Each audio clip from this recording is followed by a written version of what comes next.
पाकिस्तान तहरीक-ए-इंसाफ के बानी रहनुमा अकबर एस बाबर ने बानी पीटीआई को सानिया 9 मई का बराह रास्त जिम्मेदार करार देते हुए उन्हें इस केस में भी सजा की पेशगोई कर दी। कहा, अगर हुकूमत पीटीआई फॉरेन फंडिंग केस के फैसले पर अमल दरामद करती तो सानिया 9 मई ना होता। पीटीआई के बानी रहनुमा ने समा के deputy bureau chief Islamabad Behzad Salimi के साथ खुसूसी इंटरव्यू में मजीद क्या कहा है, आइए आपको दिखाते हैं। बाबर साहब, यही अहदाफ थे आपके जो आपने जदोजहद शुरू की। अब पीटीआई पर पाबंदी की बातें हो रही हैं। आज जो पीटीआई पे पाबंदी की बातें हो रही हैं, इसका जिम्मेदार इमरान खान है। इसका जिम्मेदार वो टोला है जो दरबारी कल्चर के तहत वो सच बोलने से कासिर है। इस नहज पे कौन लेके गया? ये मुल्क दुश्मन सियासत किसने की? कौन शख्स था वाहिद जो इलेक्शन कमीशन के बाहर खड़े होकर कहता था कि ये फॉरेन फंडेड पार्टी है और फॉरेन फंडेड पार्टी किसी मकसद के तहत ये फॉरेन फंडिंग हो रही है? इसका सदेबाब करें। अहम बात यह है कि मेरे जो तमाम इल्जामात थे वो तो अदालत ने साबित किए ना। अब ये उसके बाद वो हुकूमत वक्त का काम था, उस वक्त भी और आज भी, कि उस फैसले पे अमल दरामद कराते। काश वो करते तो शायद 9 मई ना होता और उसके बाद ये जो मुल्क दुश्मन सियासत ना होती। देखिए ना, केपी में जो हो रहा है ये हमें पत्थर के ज़माने में लेके जा रहे हैं, ये तो 16वीं सदी में लेके जा रहे हैं। इनमें इतनी कैरेक्टर लीडरशिप नहीं है कि वहाँ पे शहीदों के जनाजे उठते हैं, उनको कंधा देने के लिए तैयार नहीं है, शहीदों के घरों में जाके ताज़ियत करने के लिए तैयार नहीं। दहशतगर्द को दहशतगर्द क्यों नहीं कहते? डरते हैं। आज कौन शहीद हो रहा है इस मुल्क के लिए? कौन? अगर हमारे पास एक मजबूत दिफा ना होता, ये इंडिया आपको बख्शेगा? You need strong defence and strong security arrangement. ये आपकी ज़रूरत है, नेशनल सिक्योरिटी का तकाजा है, तो आप उसको वीकन ना करें। क्या इमरान खान को आप सजावते देखते हैं 9 मई में? मैं ये समझता हूँ जो ज़ाहिरन एविडेंस सामने आया है उसमें तो कोई दो राय नहीं है कि क्या हुआ इस मुल्क के साथ, और फिर कभी नहीं होना चाहिए। और अगर उसी सूरत में ये कभी नहीं होगा, उसी सूरत में एक और शेख मुजीबुर रहमान पैदा नहीं होगा कि जो भी उस रास्ते पे चलता है वो रेड लाइन होनी चाहिए। आज शेख मुजीबुर रहमान का नाम और निशान बंगाली मिटा रहे हैं, क्योंकि शेख मुजीबुर रहमान भी कहता था मुझे हकीकी आज़ादी चाहिए।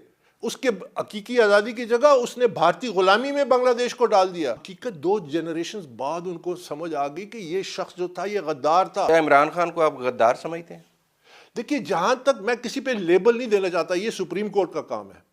मैं ये इस हद तक जरूर कहूंगा कि मुल्क दुश्मन सियासत हुई है और खुल के हुई है, और इसमें किसी किस्म का पाकिस्तान का मफाद नहीं है, और पाकिस्तान की सालमियत को खतरे में डाला गया, पाकिस्तान की कौमी सलामती को खतरे में डाला गया। पीटीआई फिर बात करती है तो वो यही कहती है कि जी उनसे बात करेंगे जिनके पास असल ताकत है, असल अख्तियार है। वो यही बात करना चाहती है ना कि हमें जेलों से बाहर निकाल। एनआरओ चाहते हैं, मुकमुका की सियासत चाहते हैं, कहते हैं अच्छा ठीक है, हमें इक़्तिदार के लिए रास्ते खोलो ताकि फिर हम आके और आइंदा हम ये नहीं होगा, वो नहीं होगा, फलाना नहीं होगा। यही है ना। पीटीआई में क्या है?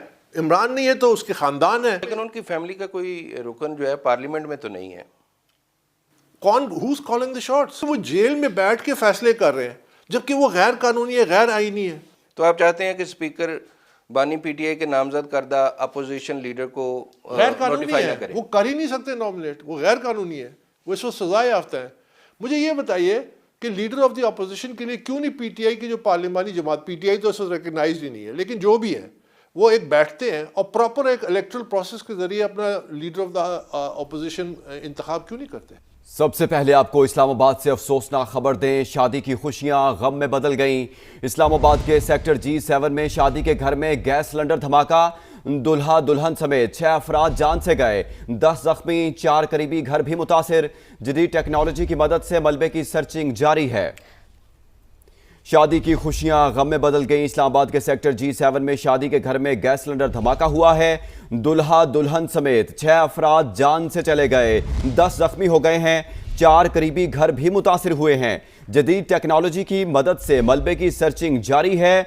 ये सुबह सवेरे वाक़या पेश आया इस्लामाबाद के सेक्टर G7 में, जहां शादी के घर में गैस सिलेंडर धमाका हुआ है। मुतासरा घरों के बाहर मौजूद हैं समा के नुमाइंदे कमरुल मुनव्वर और पिम्स अस्पताल के बाहर मौजूद हैं जहीर अली खान। सबसे पहले बात करते हैं कमरुल मुनव्वर से। कमर, ये बताइएगा कि रेस्क्यू ऑपरेशन कब तक जारी रहेगा और तहकीकात के हवाले से क्या अपडेट्स हैं?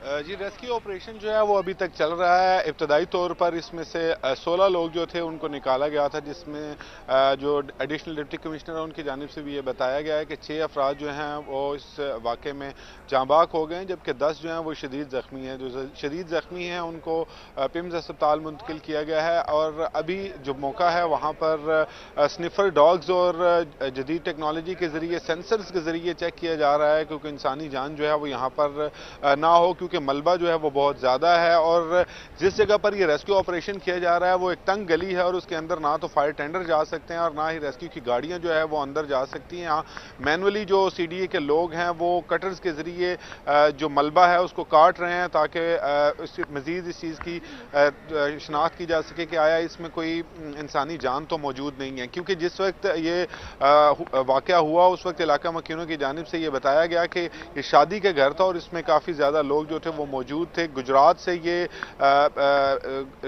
दुल्हन को लेकर वापस आए थे, बारात लेकर ये वापस अपने घर पहुंचे थे और उसके बाद ये वाक़या पेश आया और इब्तदाई तौर पर इसमें 6 अफराद दूल्हा और दुल्हन समेत जो हैं वो जांबाक हो गए हैं। अब रेस्क्यू का ऑपरेशन जो है वो अभी तक मुकम्मल तौर पर ख़त्म नहीं किया गया, क्योंकि जो इलाका मकीन है उनकी जानिब से बताया गया कि उनको अभी तक ये मालूम नहीं है कि मेहमान कितने आए हुए थे और यहाँ पर मौजूद जो लोग थे उनकी तादाद क्या थी। इसी वजह से ये ऑपरेशन, रेस्क्यू ऑपरेशन जो है वो जारी है।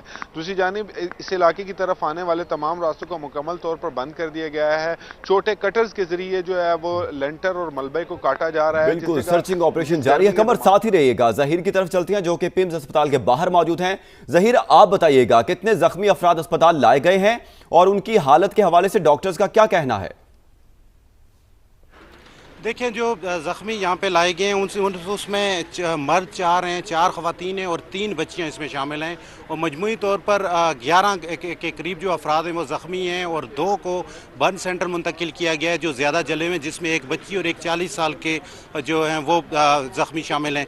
इसके अलावा 6 अफराद यहाँ पे दुल्हन दूल्हा समेत जो डेड बॉडीज़ यहाँ पे लाई गई थी उनकी शनाख्त हो गई है और जो दूल्हा है वो शहरून के नाम से और दुल्हन जो है मैक मलिक के नाम से यहाँ पे शनाख्त हुई है, बाकायदा उनकी डेथ हुई है। और इसके अलावा मरने वाले दीगर में जवारब बीबी है और इसके अलावा नईम मसीह और सनील और मोहम्मद वसीम जो हैं, वसीम वल्द याकूब शामिल हैं। और इसके अलावा जो ज़ख्मी हैं, ज़ख्मियों में काशिफ है और मुख्तारा बीबी हैं, आमर वल्द नज़ीर मोहम्मद के नाम से यहाँ पे शनाख्त हुई है, फरजाना ज़ौजा नईम और मरियम दख्तर वसीम।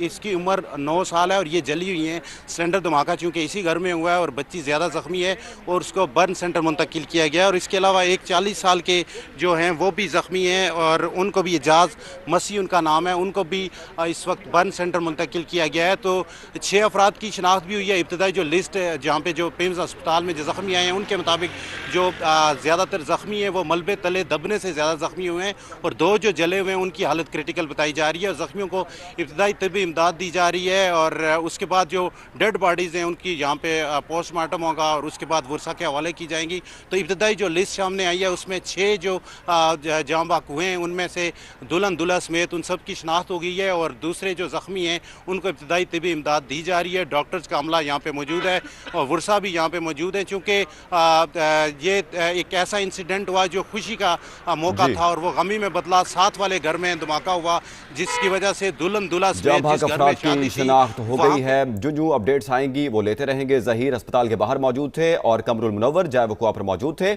आप दोनों का बहुत शुक्रिया।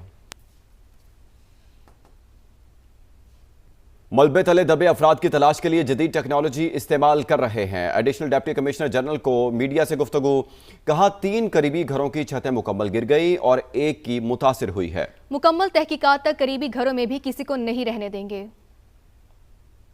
4 घर मुतासिर हुए हैं और इस शिद्दत का धमाका हो जाना, क्या वो गैस लीक हो रही थी, कोई 2-4 सिलेंडर साथ पड़े थे, तो उसको फर्दर प्रोब किया जाएगा। इस वक्त तक हम क्लैरिटी से नहीं बता सकते। पहली प्रायोरिटी है रेस्क्यू और रिलीफ का ऑपरेशन कंप्लीट करना और कोई जो है ना कोई बीच में मार्जिन नहीं छोड़। इस वक्त 4 घर मुतासिर हुए हैं, 3 की जो है रूफ कम्प्लीटली कोलैप्स की गई, चौथा जो है उसकी वॉल डैमेज है। जो मैनुअली मलबे तले लोग थे वो निकाल दिए गए हैं, लेकिन अभी K9 टीम्स जो हैं वो अपना डीप सर्वे कर रही हैं। इसके अलावा अकूस्टिक टेक्नोलॉजी जो है वो भी चेक की जा रही है कि क्या कहीं अभी भी कोई शख्स मलबे के नीचे रह तो नहीं गया।